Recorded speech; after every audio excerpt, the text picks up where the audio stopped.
Welcome to the High at 9 News Hour, where you will hear from cannabis industry experts and professionals from around the country talk about important topics while shining light on global issues and discussing cannabis as it relates to politics, regulation and reform, data and technology, science, research and medicine, family and parenting, art, celebrities and entertainment, fitness, sports, mental health and wellness, and plant-based medicines and entheogenics. Together, we are building a stronger community, fighting the stigma and creating change. With your hosts, Jason Beck and Rico Lamitte, joined by special industry expert correspondents from around the country, and daily antics brought to you by Cannabis. Coming to you live every Monday through Friday at 9 a.m. Pacific Time and high noon on the East Coast. And thank you all for getting high at 9 with us.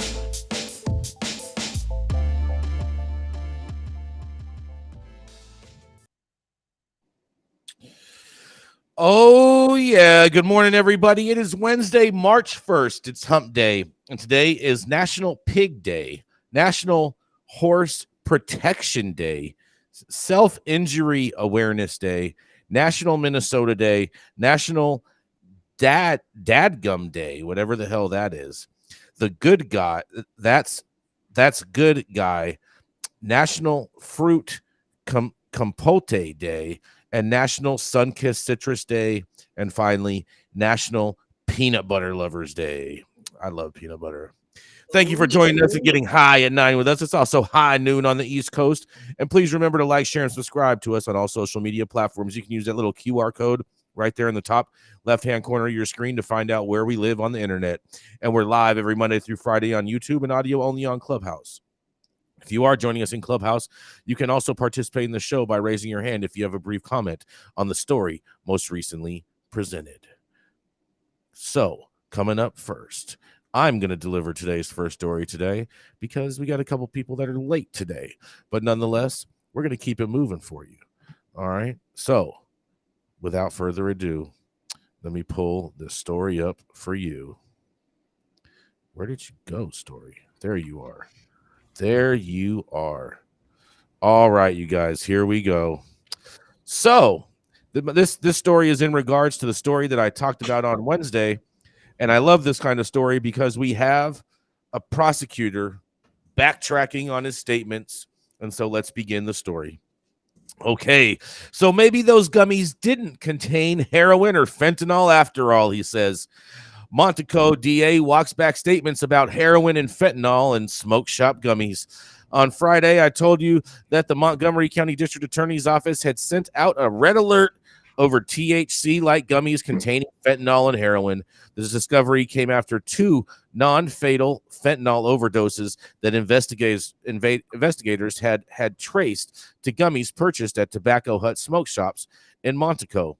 And so officials confiscated a bunch of gummies from 3 Tobacco Hut shops, tested them, and voila. And so officials confiscated a bunch of, and voila. Every major local news outlet ran scary stories about smoke shop gummies containing fentanyl and heroin. Alas, things might not be as they first reported. Come Monday, there was a hearing from sources that these results were either inaccurate or less than definitive. And by late Monday afternoon, Montgomery County District Attorney Kevin Steele more or less admitted to the same in a statement, declaring, "I don't have any definitive answers," and that is in a quote. It turns out that the investigators who performed the original test used some ridiculously sensitive portable equipment whose threshold for detection is 0.01 nanogram. 1 nanogram is equivalent to, get ready for this, I hope you guys can count how many zeros, 0.000000001 grams, which, if my decimal place counting is correct, is the same as 1 billionth of a hundredth of a said nanogram. Over the weekend, investigators sent the supposedly fentanyl positive products off to a lab for further testing, and the lab found absolutely zero illegal drugs in any of those products. It's unclear what the lab's detection threshold is, but it's clearly more than 0.01 nanogram, an amount that wouldn't even begin to get a person high. In a quote, "What I do know is the public needs to be wary of these gummies that are produced in an unregulated industry and in varying settings," Steele said, adding that the public needs to know it is, in quotes, "buyer beware." In this world of edibles, a toddler getting a hold of them and ingesting them, or a teenager who eats a handful all at once, could be very dangerous. Steele also made it a point to thank the Tobacco Hut shops, which he said have been fully cooperative, in quotation marks. All of this just more evidence that we need legal, well-regulated adult use cannabis in Pennsylvania. Even the medical marijuana dispensaries aren't allowed to sell edibles. As with our liquor laws, we're very behind the times, they said. Well, I mean, I think you guys are definitely behind the climbs. And I wonder, since we have Dale in the room, I wonder if these guys are subject to any type of liable for their brand and whatnot, putting out this press release saying they had fentanyl, and the whole world probably thinks that store, all it does is sell fentanyl. What do you guys think? This is Jason Beck reporting for the High at 9 News. Well, I suppose there could be some liability for the prosecutor defaming somebody. Depends on whether these statements come out of official court proceedings. The bottom line is that a lot of them are full of shit with their scare tactics, and how to get them to back away from that and recognize that if you try to scare teenagers, which we're trying to target to, they don't scare easy. So it's just stupid to say things like that. And then the labs come back and confirm it's not there. We have a black mark on our industry again because people want to believe this bullshit, and it's just a vicious cycle. I mean, Dale, this is kind of, we covered a story yesterday when we were talking about remnants in a scale, like with the mushrooms leaving trace residue in the bowl of the scale and people not wiping it out. And so this kind of sounds like to me, like these law enforcement officers that had this detection device, they didn't clean it very properly from the last time they used it. Well, calibration is a problem for any time you're doing a test that may take away someone's liberty. And the roadside tests that they come up with, they're not very reliable in the first damn place. So to go very far with that, I think is stupid.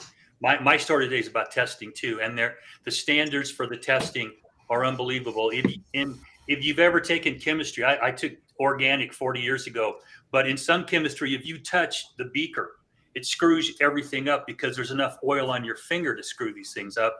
It doesn't mean anything as far as the quality of the product. It just means somewhere along the line, somebody picked their nose and touched something. Mm-hmm. Interesting. This whole thing, it just seems so ridiculous. And I don't understand how the cops got it so wrong, frankly, when they first came out and said that there was fentanyl in these gummies, or what led them to that. Cops. It was the DA that said this, not the cops. Yeah, but it's not like the DA does the investigating. Clearly, the cops said to him, "Hey, there's fentanyl in these." The cops are whoever started the process. The information, yeah, and so the whole thing is just so ridiculous, and it sounds, frankly, no offense, like Montgomery County, those nutballs out in the eastern side of the state. I don't know if this goes to the level of libel, frankly, because they came out, they said, "All right, we tested it wrong," but I don't think it's going to be that dramatic. And frankly, I think Tobacco Hut is just going to try and ignore this and move along. It's very interesting to me. I'd be interested to pull the reader data on the initial article and then the reader data on this article now that it's recanting what it has originally put out there to the world. I don't know. I'd definitely be consulting with an attorney if it was my business. See? So there was also an article a few days ago about the same thing, and your article stating THC, this article stating Delta 8 gummies, and then they're also stating that's the same article that I covered on Monday. That's the article that I covered on Monday, and this is the retraction to that article. Okay. Yes, and this is Delta 8 gummies we're talking about. Gotcha. Okay. So then did it also in the same article, it also stated initially that they were saying Packwood's cone were also Yep. allegedly containing fentanyl? They Okay. did. All They right. did mention Catching pack. up. Yep, we did Thank mention you. that on Monday too, and there was no allusion. There was no mention of that in today's story at all whatsoever. No backtraction at all. Well, and frankly, these are two very different media companies that have done these stories. Jason, your original story, I just checked, came from ABC, which is not this publication, Philly Mag. So I think there needs to be a much broader, more than a press release for the Montgomery County DA to come out and really apologize for what was said here, to really get the word out that, yeah, we're retracting. There was not fentanyl here. Do not be scared. And his bullshit line about, all right, you really need to look at these gummies. I mean, come on. Is he trying to double down on his mistake? It just seems a little ridiculous. I just wonder if the reason that ABC didn't recover recover this second piece is because it's owned by Disney and they just want to keep that narrative out there. All right, I think you're giving a little too much credit to conspiracy theorists and Disney, frankly. I know how a local newsroom works, and I can just guarantee you there was another bigger story the day that this happened. Last time I checked, conspiracy theorists were up 40-0. You're out your mind. All right, move along. I cannot take you this early in the morning. It's the afternoon where you are, Gretchen. That's true. See, you're messing up even my time zone in my head. I bet. Move along, Jason Beck. I got good stuff coming. We're gonna go to a quick commercial and we're gonna be right back.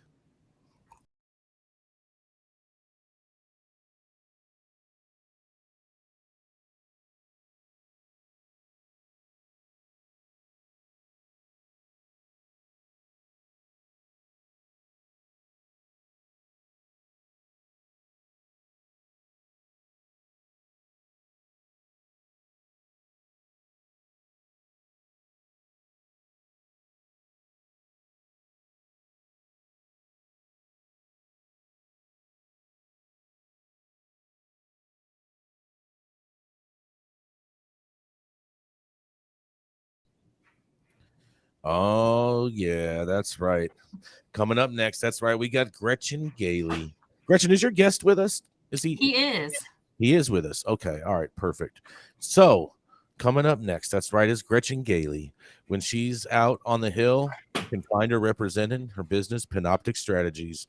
When she's back at home, you can find her baking cakes and dressing up her dogs in clown outfits because she believes in animal cruelty. That's right, is none other than the Gretchen Gailey. Pajamas when it is cold outside, Jason, are not clown outfits. I need to keep my babies warm. Anyway. That's why they have fur. Whatever. My headline is coming from Benzinga, and full disclosure going into the story, the Blink Group, which the story is about, is one of my clients, and that's how I was aware that this was occurring, but that does not change the importance of this to the industry. My headline, New York-based cannabis vape maker defeats Chinese tech company in high-stakes patent lawsuit. The Blink Group, an innovator in the cannabis vaporizer industry, has emerged victorious in a recent investigation initiated by Shenzhen S'more Technology Limited with the International Trade Commission. S'more had alleged that Blink was importing and selling vaporization products that infringed on 2 of S'more's patents. However, after a thorough review of evidence and arguments presented by both sides, Chief Judge Chaney of the ITC cleared Blink of any wrongdoing, finding that Blink's products did not infringe on S'more's patents. In a decision dated February 1st, 2023, Chief Judge Chaney not only found S'more's allegations baseless, but also deemed the company's U.S. patent number 1035763 invalid for indefiniteness and unenforceable due to inequitable conduct in the prosecution of the patent family. This decision is subject to review by the full ITC. Blink's CEO, Arnaud Dumas-Durali, expressed satisfaction with the outcome, stating, "We are extremely pleased with Chief Judge Chaney's decision." He further added that Blink takes great pride in providing customers the highest quality vaporization products on the market. And today I have with us the man, the myth, the legend, CEO of Blink Group and the chairman of the ISO Standards Board on Vape, Arnaud Dumas-Durali, to talk to us a little more about this case and what it really means for the industry. And for those who have never heard of S'more, which is probably a lot of you, that simply means that they are a manufacturer of CCELL, which controls about 70% of the vaporization market. Arnaud, can you tell us a little bit more about this and why this is really so important for the industry to take note? And what does this basically deeming this patent baseless do for the rest of the vape space? Great. Well, first of all, thank you much, everyone, for having me on the show. And thanks, Gretchen, for the invitation. What this really means at first is that it allows options for any cannabis processor in the industry, because this patent, this 623 patent, would have basically covered any vaping device, even nicotine vaping devices. So we're very happy to have defeated that, and our aggressive defense allowed actually the industry to have access to different kinds of products and avoid a monopoly by a Chinese manufacturer that was not able to prove any kind of domestic industry. Because to fight a case in the ITC, you need to be able to have a domestic industry. So industry here in the US, just having distributors like Tilt, like Green Lane is not enough. There needs to be some R&D. There needs to be a nexus in the US, which also wasn't the case. So in short, yes, this is a great ruling. It's kind of the story of David against Goliath. Smoore is a multi-billion-dollar public Chinese company trying to get the monopoly on vaping hardware here in the US. We're very happy we've been able to defeat that. Do you think that there was a deeper, as Jason likes to look at, conspiracy behind Smoore actually testing out this patent and taking you guys to court? Do you think there is another reason behind it? Were they really scared of the Blink Group? I think so. We have some history. Having been in the vaping industry since 2009, I obviously know all of these players. I also know that all of the manufacturers in China who really want to create vaping products, their dream is to get purchased or acquired by any kind of big tobacco company. That's why this entire story and this entire test might have been a test to see if they could go after big tobacco and the patents for nicotine vaping. Again, that's just a supposition, nothing based on real facts, but just knowing the history with these companies. So this has also been a move to try and dwindle down the time and focus of competition. All of the main vapor device manufacturers were named in this suit, and some for 3 or 4 patents, and even some with trademarks. In the end, there were only 3 of us left, and the aggressive defense from our team at Liston Abramson really helped in getting this done. I think one of the other things to understand as well is this has to be ratified by the ITC Commission, but the way the judgment is written, it's going to be really hard for the ITC to go against what their own judge said, and it rarely happens. And then President Biden has a chance to weigh in and return this judgment. I believe it's in June. I don't see any way, shape, or form where they could do that, where Biden would actually side with a Chinese company attacking a U.S. company in the ITC, which is a U.S. institution. Do we know what this was a federal court ruling, correct? This was an ITC court. The ITC is a total separate process than district court or federal court. But so who appoints those judges? The judges are appointed by Congress.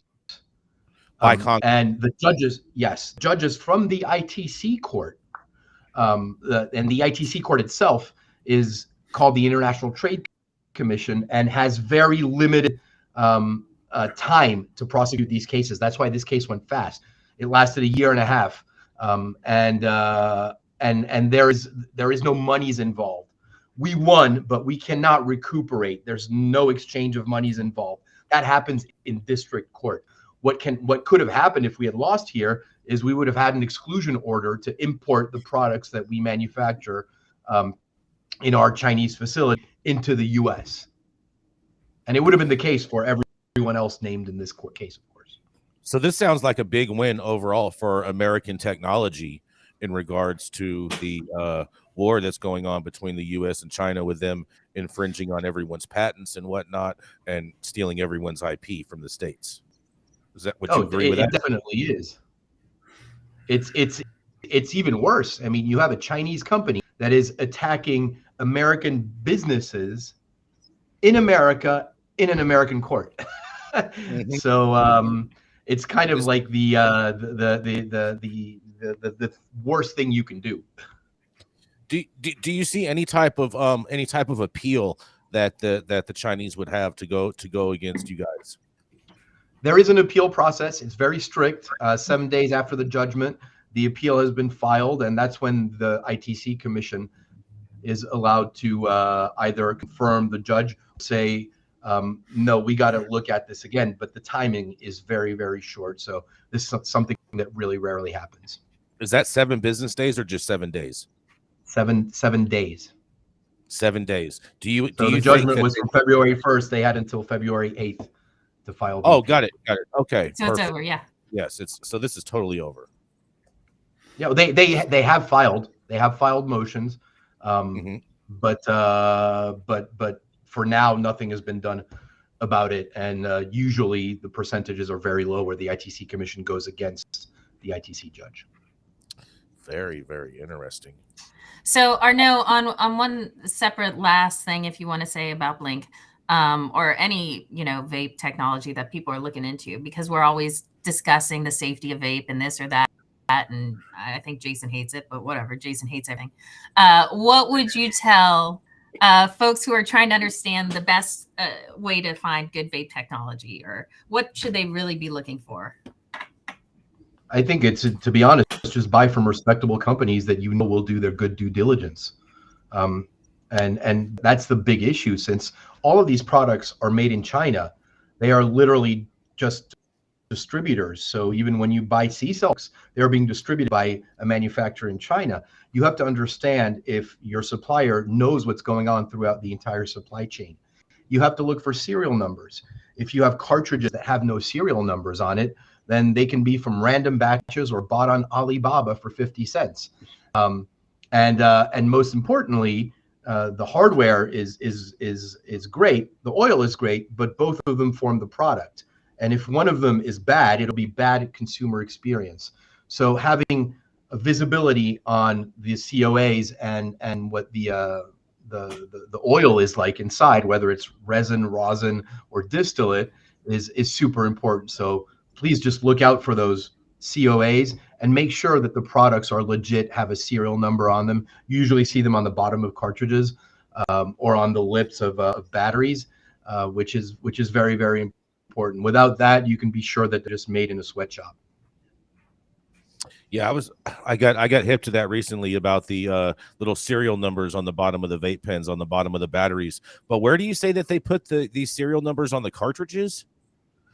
On the cartridges, they're at the bottom of the cartridges. On the just before the thread that threads on. So it'll be kind of like a print. They'll be right here on the outside. Gotcha. Got it. So on the bottom of it, underneath, to hold it upside down. Exactly. It won't be visible when the cartridge is screwed in. Yes, correct. Got you. This has been very, very helpful. Thank you so much, Arnaud. This is fantastic. Congratulations on your win. Oh, no problem. Thank you very much. Dale, you have any thoughts on this, being the lawyer in the room? Well, I absolutely do. And liabilities coming to the manufacturers that will go upstream to the people who make these devices. And as Arnaud said, the device could be faulty. What's going in it could have problems. Concentrations are one thing, but having other chemicals, solvents, heavy metals, things in it is going to create liability. And I would like to see some of this manufacturing brought back to the States and see if we can recapture some of this. Because right now, China's where you go. And if you think you can trust everything coming out of China, I got a bridge to sell you. That's specifically why we have our own team on the ground over there, which to me is super important. Bringing this industry to the U.S. is very, very hard because all of these coils are all made manually, and the the rotation of the technology changes so often.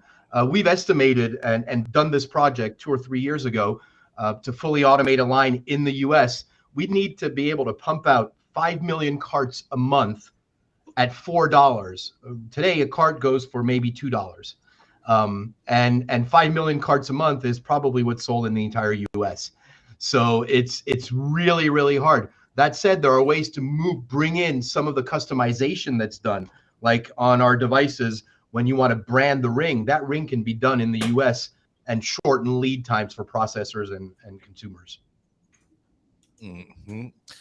Quick question. In regards to vapes, and you just kind of went and touched on the pricing a little bit.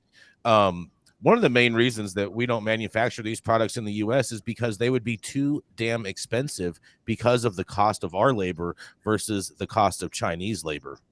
Can you touch on that just a bit, Arnaud, and how much would a vape pen and battery cost a wholesaler if it actually was produced in the US? Well, this is the example I just gave you. An empty cartridge, just to make things easier, we're going to say costs $2 now if a manufacturer is selling it to a processor. If that vape cartridge was made in the US, it would cost $4. So literally 2 times more. Exactly. Doubled up just because it's made in America with the US labor, because we have things like mandatory minimum wage and other stuff like that. Exactly. Unfortunately, that's the case. But those sub-assemblies can be done. By the way, if we make these in the US, remember, where are you going to get the raw materials from anyway? That's another good point. But another quick question is do you think could you guys make an automated factory where you had basically no people with the new technology with AI and then still be US produced, and then you wouldn't be subject to those high labor costs? That's the example I was giving previously. We looked at fully automating the entire production chain. We'd need to produce, to amortize this over 20 years, 5 million cartridges a month. There's just, the numbers aren't there. But I mean, couldn't you get like some government grant to come take a large portion of that funding, since you'd be bringing industry back to America? I would love that. I'm going to take your number down and send you a text afterwards. Give me that government grant. No, that's what I'm talking about right there. Yeah. Jason Beck, we can't even get banking. You think they're going to give grants to do this kind of thing? Come on. 100% to bring manufacturing back to the United States away from China. Yeah, 100%. Oh my God. You know how many times we've jumped up and down about cannabis and jobs? No one's listening at the administration. I'm not talking about cannabis jobs. I'm talking about manufacturing hardware jobs, not cannabis. I hear you. All they're going to hear is cannabis, cannabis, cannabis. No, they not when I'm in the room. They'll only be smelling the cannabis. They'll be hearing what I'm dishing out. Look at you, king of cannabis. We could manufacture weather balloons here and sell them to China. Wouldn't that work? Yeah, that's what I'm talking about, Dale. Yeah. Exactly. Oh man, this was fantastic. Thank you so much for coming on. We really appreciate your insight in this story, and we all do want to do better, and we do want to buy American overall, but we gotta keep it moving. Coming up next. Thank you. That's right. Oh yeah, he's been practicing. He's a 35-year practicing attorney with 23 years doing Fed time. That's right, for serving just a handful of patients.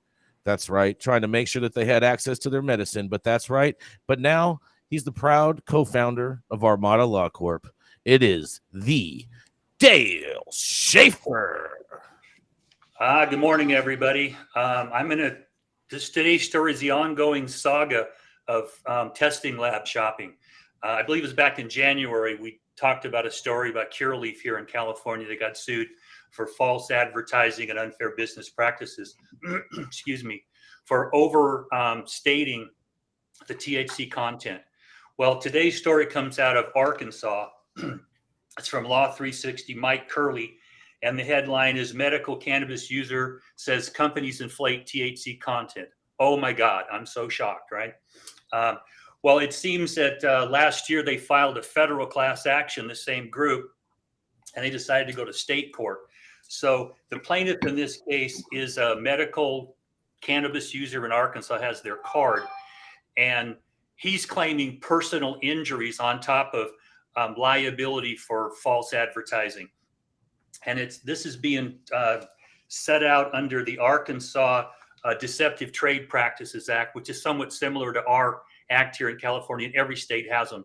And this is a warning to anybody who is putting product out there and having it tested and relying on these tests. Because what they're alleging here, and I want to just emphasize, this is allegations. I read the complaint, and it's, I don't want to say it's Mickey Mouse, but I'm always entertained at how some of these states allow pleading to go. But what they're claiming is that this was at a cultivation facility, and apparently testing labs are allowed to go to cultivation facility, take samples there, test them, and put out their official certificate of analysis. California requires it be done at a distributor facility with a video of who's doing it. But what they're saying here is that the cultivation facility allowed some of its employees to become employees of the testing lab. They went out and cherry-picked samples, and the results they got were inflated. This group went and bought samples, and they found out that they averaged 25% under what was being reported on the label. And this is a phenomenon we've seen across the industry. And some of the problems here involve testing standards. And I don't think we have uniformity in who does the testing. It's supposed to be independent testing, but if the allegations here are true, it's just fraud. And that's what they're claiming. It's fraud. They allowed this to go out. And he's claiming that he's a pain patient, and he went and relied upon the samples being 20% above to treat his pain, and they weren't. So he's claiming he suffered pain because he was not able to adequately treat it with cannabis because it didn't have enough THC in it. That we'll see how that one goes. Yeah, I know, Mandy. You go, okay, fine, cool. Take another hit, dude. Okay, I don't know what to say. But one of the problems that I talk with my clients about is do R&D testing. Make sure you're fastidious and allow this to be independent. And you should be doing your own sampling. Go to these places where people buy the product, get it, have it tested. If it's not matching what your COA says, go back upstream and figure out why. Okay, was it a lab error? Was somebody storing this too hot or too cold? What was the environment it was kept in? How old is it? Because THC degrades over time, and it turns into CBN basically, but there's a process it goes through. And I try to caution my clients to, number one, get recall insurance, products liability insurance, in case you have to do this. Practice this. Back in the old day, people used to practice. If the cops showed up, what are we going to do? Well, okay, if somebody makes a claim and there's a potential recall, what the hell are you going to do? Because this is going to be a problem across the industry. As consumers are now beginning to attack the industry, this is cherry picking. This is low hanging fruit here. So inside the industry, you need to make sure you've got insurance for everything. You identify your risks, do your own sampling, and don't be afraid to recall your own product and relabel it, or somehow it degrades with time. This is a warning for the industry, and we'll continue to follow this because you're going to get spanked if you're not proactive about this. That's my story for today. Jump in and tell me what you think. So Dale, this is like an independent customer that just went and bought products and then went and took it to a testing lab, and then now is getting a different result than on the label. Exactly. And they had multiple labs do it, and they compared the results. And from a standpoint of the trust of the sampling, you get a bell curve, so you don't have a lot of weird samples. These samples from it's not Cureleaf, it's anyway, Steep Hill. The samples from Steep Hill tended to spike at 20% or above, which means this is bullshit. You can't rely on these results. So that's something that should be a cautionary tale to anybody who's having testing done. Test your testing lab every once in a while. Dale, first of all, don't trust a quick question, Dale. If this goes to court and is actually, brought in and everything, could the argument be made that one product is not enough to really go to court on? Would they have to test a lot more batches to prove that the products are not correct? Well, if I'm defending them, that's where I'm going to go to. I'm going to bring experts in on this, what they did to prepare their samples, what machines they use, how they standardize them, and then what happens after it leaves the lab. If the lab's correct in its testing and there's crappy handling after that, okay, that's where I'm going to go and say there was no fraud here. our results were reliable. What happened downstream is on somebody else. That's how I would be attacking this first. Very interesting. I mean, I think this is just one of many to come. As soon as it's like the ambulance chasers, you know what I mean? There's going to be a whole bunch of people out there going to go buy products, and I feel like it's going to be a 7 on your side episode pretty soon too. Just going and buying products. Hey, this test result doesn't match, and it's not just for vape carts. This is for flour. This is for every single product on the store shelf right now, Dale. Well, and these are basically couched class actions.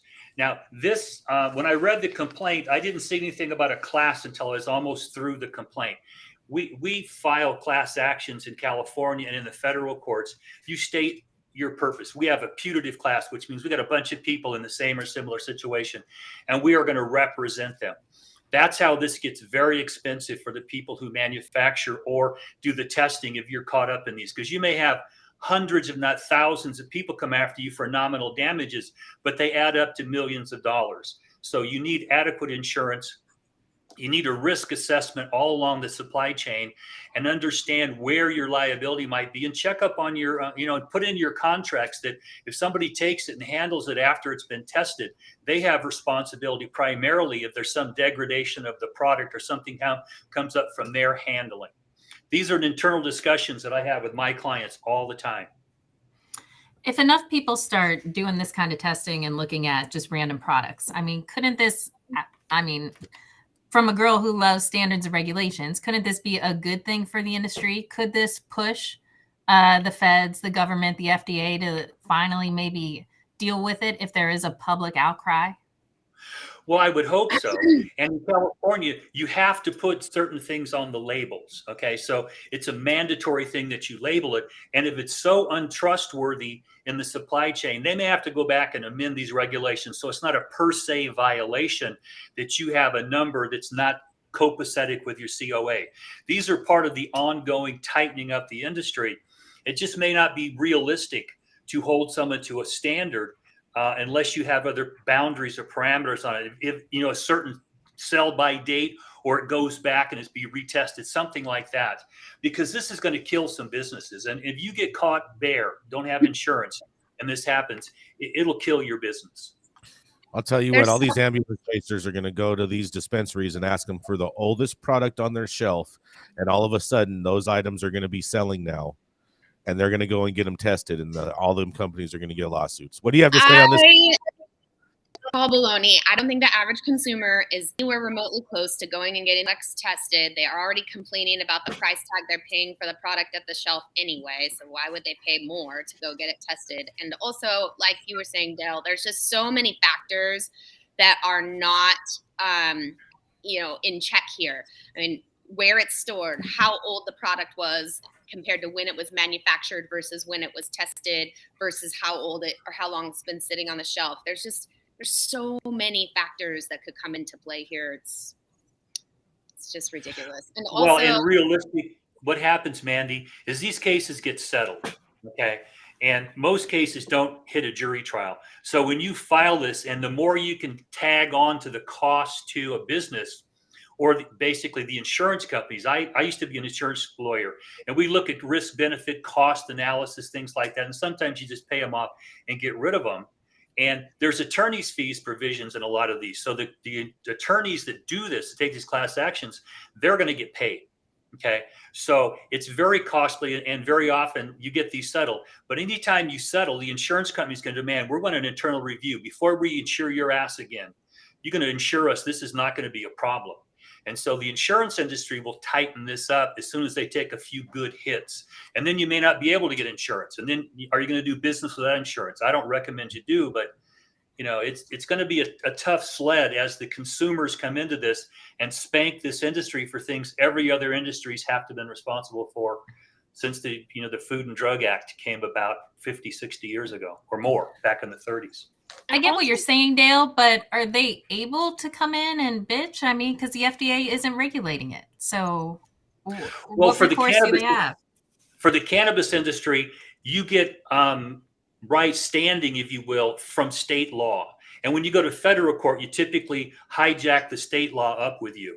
Okay, that's how it works. The federal government could absolutely fix this. They could come in and they could set a federal standard that could take away a lot of the standing, if you will, to go sue on this. But each state has the right to make their own consumer protection laws.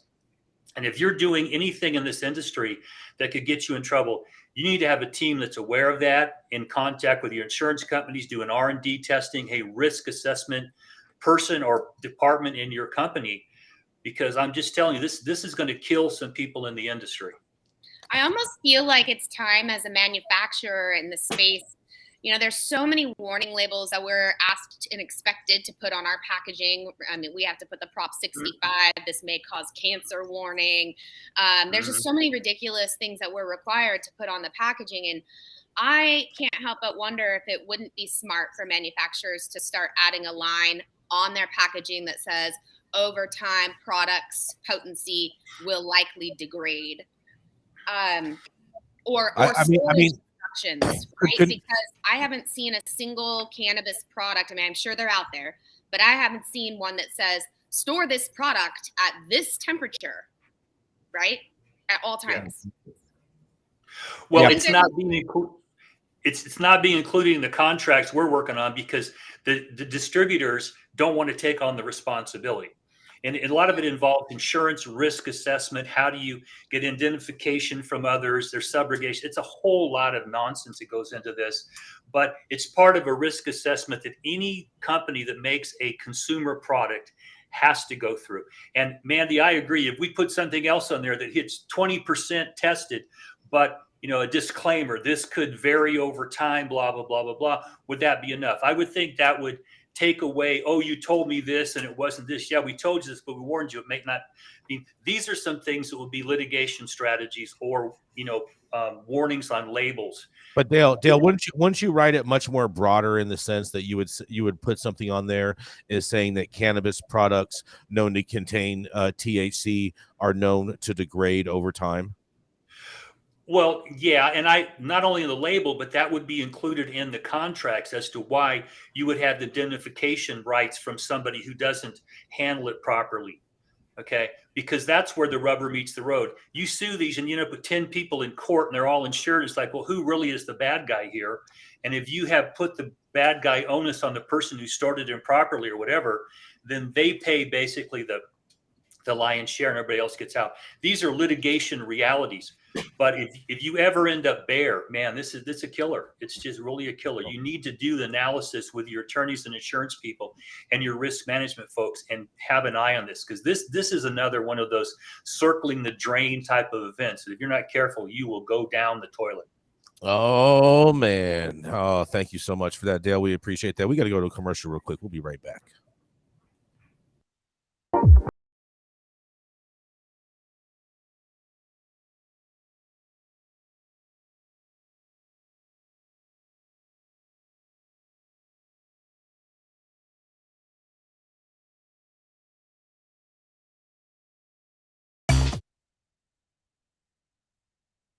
All shade thrown on High at 9 News are those of the individual speakers and not those of any other speaker or its followers.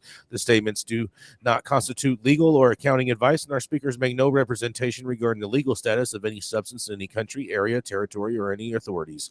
The views expressed in this room do not establish any fiduciary relationship, and our sponsors do not imply or constitute any endorsement by us, the expression of any opinion whatsoever on the part of any speaker on stage. If you're an easily offended person, this show is probably not for you. And maybe you should go and buy some old THC product. You want to grow some of the best weed in the world? Then you must start with the best genetics in the world. Go to www.dnagenetics.shop to order regular, feminized, or autoflower beans. All of your favorite DNA genetics cultivars such as Kosher Kush, Skywalker Kush, and oh yeah, Chocolate Truffle Shuffle. Boasting more cannabis awards for their award-winning genetics than any other company in the world. Remember to go to www.dnagenetics.shop to see why our terps don't lie.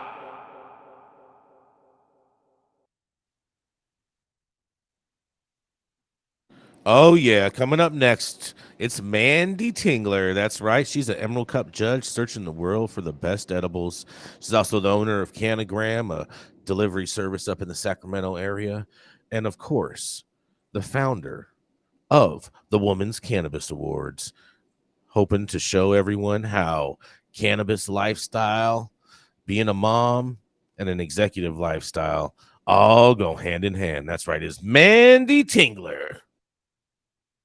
Good morning, everybody. I have a really interesting article that goes a little bit deeper into the decline in California cannabis sales this year. This article comes to us from yesterday's Forbes.com. The headline reads, California cannabis sales declined in 2022, the first time since legalization. The state generated $5.3 billion in legal sales last year and an 8.2 drop from 2021, and the first drop since the adult use market launched in 2018. So this article goes on to talk about the fact that the drop in California still represents nearly 20% of the $26 billion industry in California, nationally, we represent 20% of the $26 billion industry. Because many of the cannabis sectors see the state's high taxes as a limited number of dispensaries as the main culprits for the decrease, viewing the legal market as a broken and dysfunctional. As a small farm from Garberville in Humboldt County, the heart of the Emerald Triangle, Johnny Casali is preparing a greenhouse full of mother plants for the upcoming season. He says most of us farmers have been trying with state regulators that the marketplace is imploding. The drop in retail sales means the customer is tired of paying for the exorbitant taxes and are now buying it from a friend of a friend or the guy on the corner. Despite selling all of their product in 2022, Casali posted a $50,000 loss for the year. The main factor behind his rolling paper-thin margins is the price per pound of weed has plummeted. The wholesale price in California is currently around $665 a pound, which is down 26% year over year, and it's worse for outdoor flower. Since 2017, the year before legal recreational sales began in the state, and through last summer, the wholesale price of cannabis in California is down over 50%, according to New Leaf Data Services. All of this means that California, which only has about 1,000 legal dispensaries for 40 million residents, grows far more cannabis than legally consumed within its borders. The cannabis surplus has led to a price war in the legal industry and intense competition from the illicit market. Casali says he's hopeful as demand for this upcoming season is already strong. We're getting orders for this season, he says, but without federal legalization, I don't know how we will fix our supply and demand problem. An investor with position in California and other states says that he's seeing greater exporting of cannabis from Golden State, which is a federal crime. So instead of bifurcated market within the state, one with legal and illegal operators, there is more interplay between the two. Legal companies are now sending product into other states, particularly New York, in an effort to make ends meet. No longer is this just a rogue ghost distributor. The investor says this of shipments California cannabis leaving, and brands, quote, are now embracing this. The connection between California growers and New York's market is a well-worn path. The marijuana economy has long had varying shades of legality as operators cross from the illicit market to the legal market and vice versa. As New York builds its legal market, the state's gray and illegal cannabis economy has run rampant, thanks to the little enforcement of unlicensed dispensaries in New York and a never-ending stream of cannabis coming from California. But not everyone views this decline in California cannabis sales as a harbinger of great turmoil in the industry. Pablo Zunic, an analyst at Cantor Fitzgerald, covers cannabis, believes that mature markets like California experienced a revenue boost in 2020 and 2021 thanks to COVID. Now with lockdowns and stimulus checks a distant memory, inflation is also added to the decline. He also projects that structural issues such as high taxes in the illicit market contributed to the decrease last year, but he expects 2023 to rebound. He notes that there was only an 8% drop after 2023 jump in 2021 and a 68% increase in 2020. And for those paying attention, despite the annual decrease, still the country's biggest and best weed market. Graham Farrar, the co-founder of Glass House, one of California's mega producers with a 1.5 million square foot greenhouse in Camarillo, says that he doesn't think California smoked less weed in 2022 than 21. He thinks that the illicit market is simply outcompeting the legal market in terms of price, and consumers are following lower prices. He proposes a call for a tax holiday. Nobody prefers bathtub gin, right? You only drink bathtub gin if legal twice as much, says Farrar. If we could bring taxes on the consumer down, I think you'll see more people in the legal market. Back in Humboldt, though, Casale says that if the legal market doesn't provide enough economic incentive for long-time cannabis entrepreneurs, they'll quickly go back to the black market. And with demand coming from New York and other states, the temptation is too great. People who enter the legal market want to stay in the legal market and sleep well at night, says Casale. But if that's not possible, we lived long enough not to sleep well at night, and it wouldn't be that hard to return to the old ways. Now, guys, there's a lot in this article. We are not shy or naive to the fact that California cannabis makes its way to the East Coast on a daily basis by the truckload. But it's very interesting to me in this particular article about the folks who are commenting on it. And I am very curious to see what my fellow correspondents say. This is Manndie. Did you just say it gets there by the truckload, Manndie?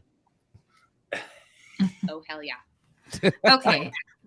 Frankly, you know, maybe I'm not as concerned as everyone else in the world about declining sales in California. I think what people are not looking at when they create these lovely headlines is the overall economic picture over years. And if you look at how cannabis has been selling, there was definitely a spike during the COVID period. And to think that it's going to continue on that trajectory is just not smart. That's not how it works, frankly. And if you were to take COVID out of the mix and look at sales, California would still be on track for where it was. So COVID checks, all sorts of things, people being able to sit at home and smoke all day, those days are done. And so that is why we are seeing a reflection of declining sales this current year. I also do believe that the economy has something to do with it. I do think that some people are having to make decisions. No, I can't be smoking as much, perhaps legal weed, because of how much taxes there are involved with it. Doesn't mean that they're smoking less. Don't laugh at me, Jason Beck. I would love to hear where you got your economics degree. Let's hear it. What you got? Yep. I went to the School of Hard Knocks with a master's in common sense. Okay, well, common sense says that, you know, a pound of ground beef is going for $9-10. That shit's What about expensive the nowadays. eggs? Eggs are expensive. I was just in the grocery store the other day and I saw them for $7.99. It's insane. Milk is about the same. But listen, You know? I think that what was really, and Gretchen, I mean, I don't expect you to have empathy for California because you're not operating out here and the rest of us are all stuck with the shitstorm. So, you know, I get that. But the fact and the reality is that we also see a massive drop off of licensees. There is far too many cultivation licenses and not enough retail space. There's tons of municipalities and even full-blown counties all throughout California that don't allow any sort of cannabis commerce. It's insane. And there needs to be something done about that by the state of California. We need to establish that these places need to be allowing operations to occur. And then there also needs to be some kind of massive oversight and recalculation of the amount of square footage of cultivation space in each state, not just California. There's far too much. And Manndie, I'm not saying you're wrong. And you may be correct in that I don't have as much empathy for California. California screwed up. Everyone knows that California is, pardon my language, fucked. And frankly, Gavin Newsom is not helping whatsoever. I'm sorry, Jason Beck. What was that? I was just saying, and guess who's taking a play right out of California's playbook? Your favorite state, New York. Well, they're not exactly going as California did. However, There has to be massive change in California. And frankly, you're not going to see a massive change in the California cannabis economy until there is federal legalization, until they can actually legally start moving this stuff with interstate commerce. I mean, you guys are just producing way too much cannabis for what your state needs. You guys need to be the supplier of the country, not of one little state. Hell yeah. Yeah, shout out Gretchen. That's exactly right. Well, California, we actually are. of the It's country. just not Oh, all that's true. legal. It's just not all legal. Well, it's just not on. It's just not all on metric, Dale, is what you're saying.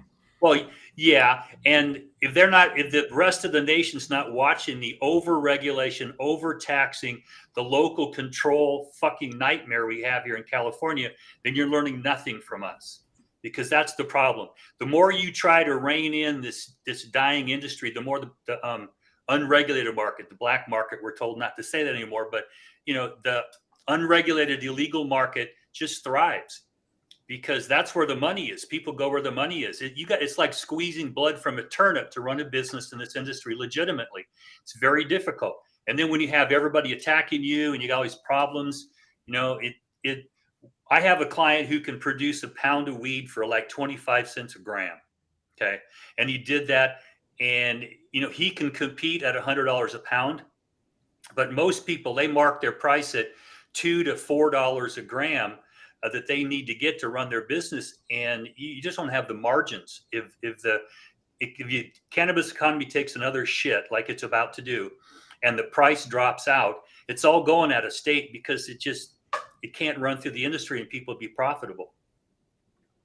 I'm just curious, like when I looked at this, when I was reading through it, of course they interviewed the largest grow in the state. And if they alone can produce enough cannabis to supply the entire state of California, where is all that going? I just want to say. And on that note, we can move Follow to the another. money. But we got to keep it moving here. Everybody, up next, she is the CMO of Event High and the co-host and founder of the revolutionary Professional Women in Cannabis networking series, Blunt Brunch. Bring us our next story, Adelia Carillio. What you got for us today, Adelia? Over in Clubhouse. Hello, everyone. Yes, hello, everyone. Tuning in from Clubhouse today. So the article title is Michigan's Marijuana Industry Sending $60 million to Cities and Counties with Prop Businesses. There has been continued growth of Michigan's cannabis industry, and it is now paying dividends with the state sending out a little under $60 million to counties and local governments. Local governments that have approved the recreational sale of cannabis in their county, city, village, or township will see approximately $51,800 for every retail store and micro business that it's handed out licenses to. So to give a bit of a breakdown, Michigan has only redistributed revenue from recreational sales for the past 3 years since it was legalized in December 2019. In 2020, it had $9.9 million, which was paid out to local governments, which came out to $28,000 per license. In 2021, this went up to $42.2 million was paid out, and the cost per or the payment per license was $56,453. And even though the total revenue sent to governments was $17 million higher, the amount of money per license sent out fell by $5,000, which made it that $51,800 for every retail store or micro business. How they are breaking this out is only 30% of total adult use sales will go to local governments, while the other 70% going to schools and the roads. When contributions from last year are paid next to figures from 2021 and 2020, they show an industry in Michigan that shows no signs of slowing down. They also gave a couple of examples, and one of them I wanted to notate. It was, and I'm probably going to butcher this, Washtenaw County, which has distributed 40 business licenses, saw the most return at around $2 million. And then there was also Ann Arbor and Lansing, which were the only other cities to eclipse $1 million in returned funding. In this article, for those that are interested, you can also find a doc that is linked, which shows all licensed counts for the fiscal year of 2020. And when looking at the cannabis business growth, the government still need to give approval for businesses to set up shop within their boundaries. However, the number of new dispensaries and micro businesses has ballooned in Michigan in the past 2 years. They give a breakdown, whereas in 2020, there were 104 municipalities that handed out 356 licenses. In 2021, there were 163 municipalities that reported a total of 748 business licenses. And then in this past year, it went up to 224 municipalities, which registered 1,148 business licenses. The article also goes into the latest figures of cannabis growth coming from the Michigan Department of Treasury, which reported $198.4 million in revenue from recreational cannabis last year. They're going to use another $69.4 million to go to the school aid fund and another $69.4 million to go to the transportation fund. So in total, there's going to be $1.8 billion in sales from cannabis that came from last year. One of the other things it states in this article is, although Michigan continues to pull in some of the highest recreational cannabis sales totals amongst states that have legalized it, according to MJ Biz, it's reported that Michigan is the second highest number of cannabis sales per month, coming only short behind California. Now, even though we're all continuing to see these prices seesaw, in Michigan, they're starting off expensive before plummeting as more dispensaries have opened up. They're also, of course, seeing illegal cannabis sales, still making a big portion of that industry. Alone in 2021, they found that up to 70% of all sales for cannabis in Michigan were actually illegal or came from the unregulated market. Now, the one city that isn't on the most recent report from the Treasury in Detroit is Detroit, actually, which only opened up its first recreational business this January. So with that being said, this is Adelia reporting live for High at 9 at NewsHour. What do you guys think of these numbers? How long do you think Michigan will continue to see numbers like this? I mean, Michigan is super, super trappy, and they have a very illustrious freedom market out there as well. So I'm really surprised that their numbers are so high. Adelia, is there anywhere in the story that talks about the missing $40 million for vets? Oh yeah, I knew we were going to go there today. Somebody had to. Sean's not here, so I had to do a little poking. Nothing in this article. Nope, not there. I bet you all this money is part of that $40 million. 40 of this 50 million is that money. They did give a detail of, like I said, that link. So I'd be curious if somebody does go through all those numbers to see, again, to follow where the money's going in each of this in this document. Mm-hmm. I mean, we need a full audit of Michigan. That's for sure. Gretchen Whitmer. One of the things I do about the Michigan licensure process is that it requires the licensee to document what portion of their revenue they're donating to a charitable organization out there. It's like a requirement. I think that's really good for them. I appreciate that for the state of Michigan. Yeah, and I also appreciate that they continue to buy a lot of California weed, because all my fellow Michigan business owners call me a bitch all the time about how California weed is ruining their business. I mean, it sounds about right. I mean, I told Michigan that's super trappy out there. It hurts to be the best. Hurts to be the best. I still bet that's a big. The veterans $40 million is definitely in that fund. We shall see. There's a lot of shenanigans going on there with a dirty mitten. Yeah. Let's run that commercial real quick, Adam.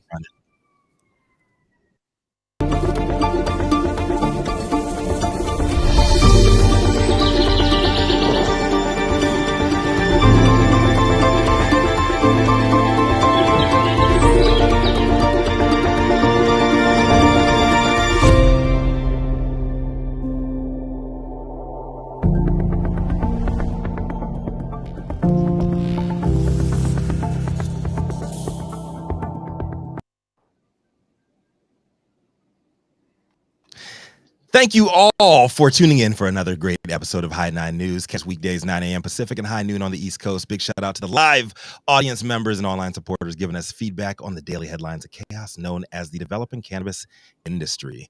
To our vetted industry correspondent team from all over the global community, bringing us a variety of perspective and adding your expertise and opinions to the conversation. The High 9 production team, Cloud9 Media Partners, House of Fuego, and Jaja Simone over in Clubhouse holding things down, keeping our AV struggles to a minimum. And to the haters out there, move to Michigan. You know, got great weed out there too. And yeah, just cannabis sativa L. We can do nothing without you. Thank you as well. Nothing but love. It is. What is today? Fucking Wednesday. Wednesday, March 1st, 2023. The show is over. You've all been blessed with today's top industry headlines. We hope it was enough to put in your pipe and smoke it at least until tomorrow. It is Rico Lamitte, the dopest dad on the street, coming in late today, but always on time. Make sure you guys kiss your mamas, hug your daddies, and love on your loved ones. And remember, when life gives you no place else to turn, you can always turn the fuck up. Jason, got anything else before we go tap out here? It's Happy Hump Day right after Taco Tuesday. Hey, every day. It's also the first day of International Women's Appreciation Month. Just saying. Oh my God! It's appreciate the ladies. Where they get that? I don't know about that one, Jason. Why don't you give him the air horn, man? Why don't you give him the air horn, bro? I feel like a Lizzo song would have been more appropriate, but that's it for the day. I do not have Lizzo. Big shout out for the ladies. Yeah, I do have this though, for you. I'm Donald Trump, and I approve this message. Oh, Lord. There you go. Bye, everybody.